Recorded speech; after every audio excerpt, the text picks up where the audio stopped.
পৃথিবীর কোন মানুষ যদি কোরআনকে সামনে নিয়ে কোরআনের পরিচয় জানতে চেয়ে প্রথমে যদি তার নামের পরিচয় জানতে চায় এবং জিজ্ঞেস করে কোরআন তোমার নামটা কি, তাহলে ওই ব্যক্তির প্রশ্নের উত্তরে কোরআন বলে বাল হুয়া কুরআনুম মাজিদ। বলেন না সুবহানাল্লাহ।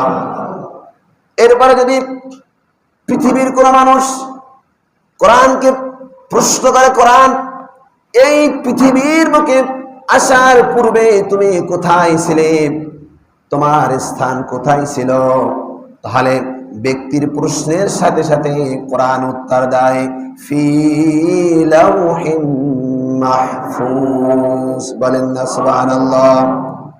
কোরআন বলে আমি এই কোরআন পৃথিবীর বুকে আসার পূর্বে আমার স্থান ছিল লাউহে মাহফুজে, আমি সেখানে বসবাস করতাম, সেখানে আমি থাকতাম।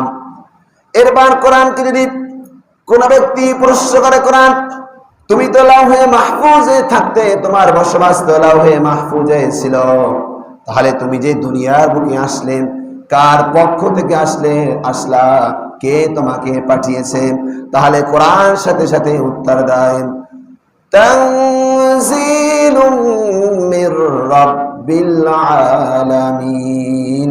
কোরআন বলে আমি আল্লাহ রাব্বুল আলামিনের পক্ষ থেকে এসেছি। বলেন না সুবহানাল্লাহ।